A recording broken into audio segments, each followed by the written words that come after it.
मैं राजा अमर सिंह के घर पर जन्मी दो सुपुत्रियों को आशीर्वाद देता हूँ। पंडित जी, इनका नामकरण आप ही कीजिए। राजा साहब, मुझे क्षमा कीजिए, लेकिन एक बच्ची काली है और एक गोरी। पंडित जी, आप जानते भी हैं कि राजकुमारी के ऊपर इस तरह की टिप्पणी करने का परिणाम क्या होगा। क्षमा चाहता हूँ, लेकिन आप स्वयं देखिए, जिस राजकुमारी का रंग सांवला है उसके मस्तक पर सूर्य का चिन्ह है। फिर इसका क्या अर्थ है? विनाश। क्या? हाँ, इसका अर्थ विनाश है। पंडित, शुभ शुभ बोलो। मैं इस बच्ची का नाम सिद्धि रख देता हूँ, और जो आपके लिए और इस राज्य के लिए सौभाग्यशाली है, मैं उसका नाम रिद्धि रख देता हूँ। रिद्धि और सिद्धि, वाह, बहुत अच्छे नाम है। पंडित जी, सिद्धि को कई वजह से जो परेशानी होने वाली है उसका कुछ उपाय बताइए। हाँ पंडित जी। महारानी ने जुड़वा बच्चों को जन्म दिया है, लेकिन उनके भाग्य में दोनों बच्चों का पालन पोषण नहीं लिखा है। मैं कुछ समझा नहीं। आपको सिद्धि को महल से बाहर निकालना होगा। ये क्या कह रहे हैं आप? पंडित जी, मैं अपनी बच्ची को बाहर कैसे निकाल सकती हूँ? जब ईश्वर ने ही आपकी दोनों बच्चियों में भेद करके भेजा है, एक को गोरी बनाया और एक को सांवली। महाराज, मैं अपनी दोनों बच्चियों को पालना चाहती हूँ। मेरा कार्य सिर्फ आपको इनका भाग्य बताना था। अब आगे आपकी इच्छा। हवन समाप्त हो गया। सभी अपने अपने घर चले गए। अपने कक्ष में रानी बहुत चिंतित बैठी हुई थी। क्या सोच रही हो? यही कि पंडित जी से कुंडली देखने में जरूर कोई गलती हुई होगी। उम्मीद करते हैं कि ऐसा ही कुछ हो। मुझे भी अपनी दोनों बेटियां प्रिय है। रंग से कोई फर्क नहीं पड़ता। तभी बाहर से एक सैनिक आया। महाराज, हमारे एक किले पर जयपुर के राजा ने आक्रमण करके कब्जा कर लिया है। ये क्या कह रहे हो? हाँ महाराज, अभी अभी खबर आई है कि वो हमारे राज्य पर आक्रमण करने के लिए आगे बढ़ रहा है। सेनापति को सूचित करो, मैं अभी आ रहा हूं। सैनिक चला गया। पंडित जी ने आज ही सिद्धि के बारे में बताया और आज ही हमारा बुरा होने लगा। ये कैसी बातें कर रहे हैं आप? हमें सिद्धि को स्वयं से दूर करना ही होगा। नहीं नहीं नहीं, मैं तुम्हारे आगे हाथ जोड़ती हूँ, ऐसा नहीं करना। क्यों? अब तक तो मैं भी पंडित जी की बात गलत समझ रहा था, लेकिन अब उदाहरण तुम्हारे सामने ही है। एक राज्य पर दूसरे राजा का आक्रमण, ये पहली बार नहीं है ना? आपसे भी पहले हुआ है ये। देखिए रानी, मेरे लिए मेरा राज्य प्रजा पहले है, और वैसे भी हमारे पास एक बेटी है। मैं जा रहा हूं। रानी ने बहुत विनती की, लेकिन राजा नहीं माना और भेष बदलकर रात के अंधेरे में बच्ची को उठाकर ले गया। बच्ची भी रो रही थी, लेकिन राजा का मन बहुत कठोर हो चुका था। वो एक जंगल से होते हुए नदी के किनारे पहुंचा और उसमें अपनी बेटी सिद्धि को बहा दिया। मुझे क्षमा करना बेटी, लेकिन जो राज्य के लिए सही था मैंने वही किया। वो वहां से चला गया। तभी एक नाविक उसे देख रहा था। उसने नदी में छलांग लगा दी और बच्ची को गोद में उठाकर पानी से बाहर आ गया। कौन दुष्ट व्यक्ति था जो इतनी प्यारी बच्ची को यहाँ छोड़ गया? वो उसे लेकर नदी किनारे बनी अपनी झोपड़ी में गया, जहां उसकी पत्नी सोमती उसका इंतजार कर रही थी। ये किसका बच्चा उठा लाए हो जी? कोई निर्दयी बाप था जो रात के अंधेरे में इस मासूम को नदी में बहा गया। तुमने बाहर क्यों निकाला? इतने वर्ष बाद भी ईश्वर ने हमें संतान नहीं दी। हाँ, ये काम तुमने अच्छा किया। इस बच्ची को अब माता पिता मिल गए और हमें संतान मिल गई।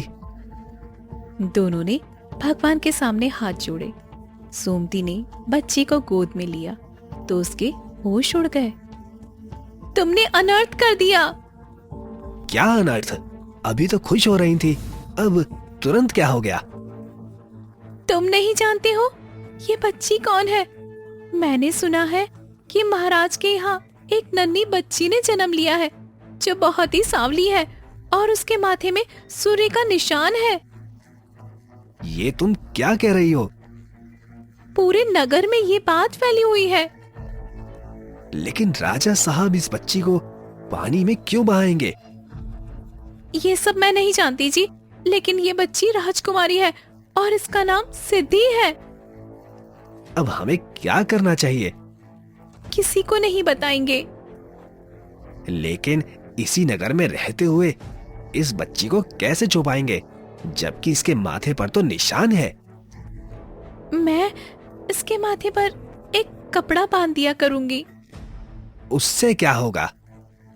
किसी को पता नहीं चलेगा ना कि ये राजकुमारी है और इसे हम अपनी बेटी बनाकर रखेंगे।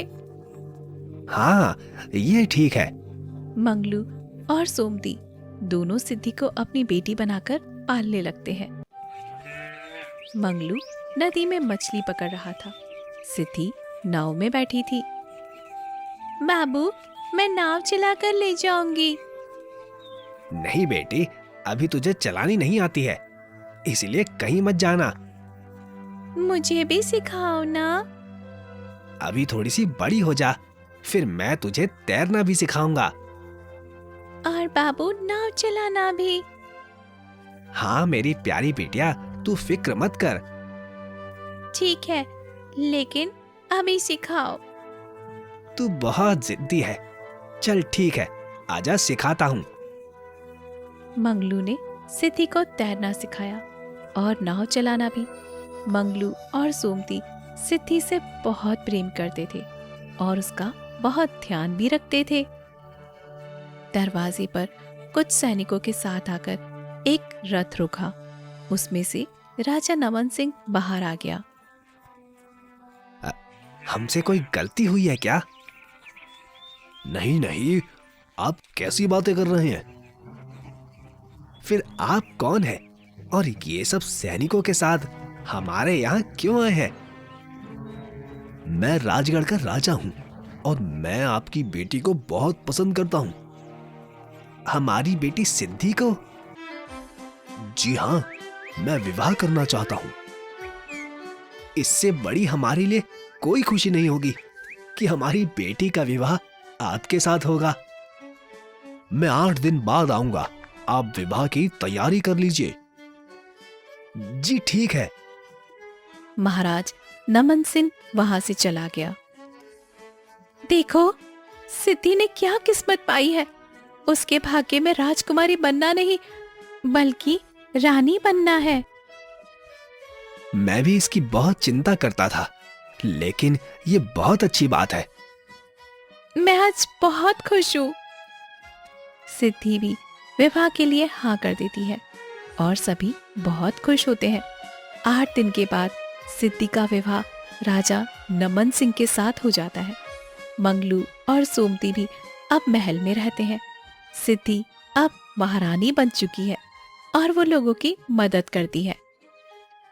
तुम मुझे खुश नजर नहीं आती हो। नहीं स्वामी, ऐसा कुछ नहीं है। मैंने जिस सिद्धि को नदी किनारे देखा था, तुम वो नहीं हो। स्वामी, आपने झोपड़ी से उठाकर महल में बिठा दिया, मुझे खुशी क्यों नहीं होगी। मैं तुमसे प्रेम करता हूँ, इसीलिए मैं तुम्हें उदास नहीं देख सकता। जानती हो स्वामी। फिर अपने उदास रहने का कारण भी बता दो। मुझे इतने बड़े महल में रहने की आदत नहीं है। मुझे उस नदी से एक लगाव है। मेरा मन वहीं लगता है। मैंने अपनी जिंदगी के 20 वर्ष वहीं पर बिताए हैं। मैं तुम्हें वापस उस झोपड़ी में तो नहीं भेज सकता, लेकिन तुम्हारे लिए उसी नदी के किनारे एक महल बनवा सकता हूँ। क्या? सच में? हाँ, जहाँ तुम खुश वहाँ मैं खुश। ठीक है। उस झोपड़ी को तोड़कर उसकी जगह एक महल बना देंगे। नहीं, उस झोपड़ी से हमारी बहुत सारी यादें हैं, उसे मत तोड़वाना। तुम सोच कर देखो, महल के सामने झोपड़ी, ये कैसा लगेगा? देखिए जी, आप कैसा भी लगे, लेकिन मैंने पूरा बचपन वहीं पर बिताया है। मेरे माता पिता ने बहुत मेहनत से उसे बनवाया था। ठीक है, मैं तुम्हारी ये बात भी मान लेता हूँ। ठीक है, आप जल्दी से उस नदी के किनारे एक सुंदर सा महल बनवा दीजिए। नमन ने अपने लोगों को आदेश दिया और काम शुरू हो गया और 1 साल बाद वहां महल बनकर तैयार हो गया। महारानी सिद्धि, जी स्वामी। तुमने जो मांगा था मैंने वो पूरा कर दिया है। मैं बहुत खुश हूँ। हम उसमें रहने कब जाएंगे? वो जगह दूसरे राज्य में है। हमने सिर्फ तुम्हारी इच्छा के लिए वहां महल बनवा दिया, लेकिन हमारा वहां जाकर रहना संभव नहीं है। स्वामी, ये आप कैसी बातें कर रहे हैं? जब रहना ही नहीं है तो फिर बनवाया ही क्यों? तुम वहां कभी कभी जा सकती हो। सिद्धि फिर से उदास होकर खड़ी हो गई। अब तुमने मेरी कमजोरी पकड़ ली है। सिद्धि हंस पड़ी। ठीक है, अगर तुम नहीं मानती हो तो मैं तुम्हारे साथ अपने राज्य से दूर चलने के लिए भी तैयार हूँ। हम कब जाएंगे? कल सुबह ही हम वहां के लिए प्रस्थान करेंगे। महारानी सिद्धि बहुत खुश थी। अगली सुबह सभी लोग तैयार होकर रथ में सवार होकर अपने काफिले के साथ महल पहुंचे। वो बहुत सुंदर था और उसकी परछाई नदी में गिर रही थी। वाह, क्या कमाल हो गया! इतना सुंदर महल मैंने इसकी कल्पना भी नहीं की थी। तुम्हें पसंद आया? बहुत ज्यादा सुंदर। वो नदी में देखो, महल की परछाई भी कितनी सुंदर लग रही है। हाँ, जब मैंने महसूस किया कि तुम्हें नदी से विशेष लगाव है, तो मैंने अच्छे से अच्छा बनवाने की कोशिश की। हाँ, ठीक है, अब हम खुश रहेंगे। सभी लोग खुश खुश रहते हैं। महारानी सिद्धि महल की छत पर टहल रही थी। वो नदी को निहार रही थी। वाह, कितना सुंदर मौसम है! ये झरना, सुंदर नदी, पक्षी, वाह, सब कुछ कितना खूबसूरत है। तभी सिद्धि देखती है कि कोई व्यक्ति नदी में डूब रहा है। अरे अरे, ये कोई डूब रहा है! कोई बचाओ इन्हें! लेकिन महारानी सिद्धि की बात सुनने के लिए वहां पर कोई भी नहीं था। इसीलिए वो स्वयं ही नदी के किनारे पहुंच गई और अचानक से नदी में कूद गई और उस आदमी को बाहर निकाला। वह आदमी राजा अमर सिंह था। अरे, आपको तो बहुत चोट भी लग गई है। मुझे मर जाने दो, मैं जीना नहीं चाहता। आप कौन हैं और मरने की जिद क्यों कर रहे हैं? मैं कुछ नहीं जानता। अच्छा, आप रुकिए, पहले मैं आपकी चोट का कुछ इलाज कर देती हूँ। महारानी सिद्धि के पास कुछ नहीं था। उसने अपने आसपास देखा तो बहते खून को रोकने के लिए उसे कोई कपड़ा नहीं दिखा जिसे वो बांध सके। इसलिए वो अपने माथे से कपड़ा खोलती है और चोट पर बांध देती है। जब राजा अमर सिंह ने सिद्धि का मस्तक देखा तो उनके होश उड़ गए। तुम कौन हो? महारानी सिद्धि। महारानी, कैसे? कैसे? क्या महाराज से विवाह हुआ है इसलिए महारानी हूँ? तुम्हारे मस्तक पर ये चिन्ह? माँ बापू कहते हैं कि ये जन्म से आया है। राजा अमर सिंह बहुत गरीबी के हालात में था। वो फूट फूट कर रोता है। मैं कितना अभागी हूँ, मैं पापी हूँ, अंधविश्वासी हूँ। क्या हुआ? आप रो क्यों रहे हैं? कुछ नहीं बेटी, मैं अपने भाग्य के लिए रो रहा हूँ। बेटी? तुम मेरी बेटी की उम्र की हो ना, इसीलिए कह दिया। अगर बुरा लगे तो मुझे क्षमा करना। कोई बात नहीं, लेकिन आप रहते कहाँ हैं? चलो मैं आपको आपके घर तक छोड़ देती हूँ। नहीं बेटी, मैं चला जाऊंगा। यहाँ सामने वाली झोपड़ी में ही रहता हूँ। ये आपकी है? नहीं, जब कहीं और जगह नहीं मिली तो मैं और मेरी धर्म पत्नी दोनों इसमें आकर रहने लगे। पहले मैं भी अपने परिवार के साथ इसी झोपड़ी में रहती थी। फिर महाराज नमन ने मुझसे विवाह कर लिया। सब समय का खेल है। मैंने भी वर्षों पहले इस नदी में कुछ पाप किया था। आज उसी में डूबकर उसका प्रायश्चित कर रहा था, लेकिन तुमने मुझे बचा लिया। तब तक वहां मंगलू, सोमती और नमन भी आ जाते हैं। मंगलू और सोमती ने राजा अमर सिंह को पहचान लिया। सोमती ने देखा कि सिद्धि के माथे पर कपड़ा नहीं है तो वो घबरा गई। सिद्धि पुत्री, आज पहली बार ये कपड़ा क्यों हटाया? इनको मेरी मदद की जरूरत थी माँ। सिद्धि बेटी, तुम यहाँ से भाग जाओ। ये आदमी तुम्हें मारने आया है। सिद्धि और नमन हैरानी से देखते हैं। इतना सुनकर राजा अमर सिंह फूट फूट कर रोने लगता है। तभी वहां पर महारानी भी आ जाती है। अरे, मैं क्या किसी को मारूंगा? मैं खुद मर चुका हूं। अपने पापों की सजा भुगत रहा हूं। आप दोनों कौन हैं और सिद्धि को कैसे जानते हो? सिद्धि पुत्री, मेरी पुत्री, हम दोनों अभागे माता पिता हैं, जिन्होंने वर्षों पहले एक पंडित के कहने से अपनी बेटी को इसी नदी में बहा दिया था। हाँ, और मैंने इस बच्ची को बचा लिया था। मंगलू, नमन और सिद्धि को सारी बात बता देता है। मैं राजा से रंक बन गया हूं। मुझे क्षमा कर दो, मुझे क्षमा कर दो।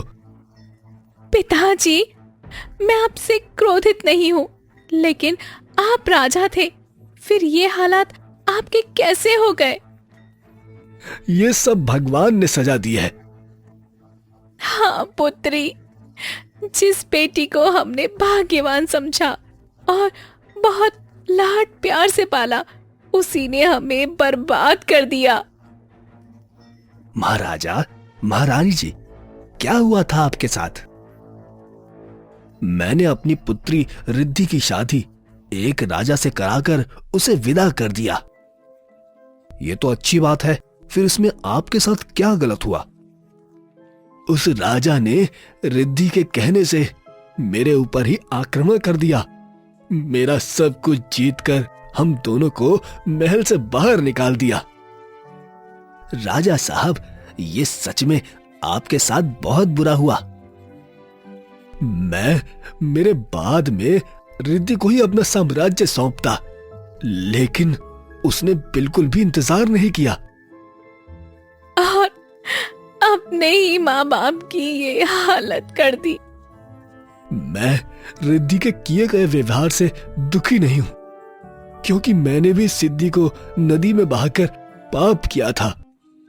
वो तो मंगलू भाई का भला हो, जिन्होंने हमारी बेटी को बचा लिया। माँ, पिताजी, मुझे खुशी है कि आप मुझे दो माता पिता मिल गए हैं। मैं आपसे नाराज नहीं हूँ। चलिए, अब घर चलते हैं। और अगर आप चाहते हैं कि मैं आपका साम्राज्य वापस दिला दूं, तो मैं उस राज्य से युद्ध करने के लिए भी तैयार हूं।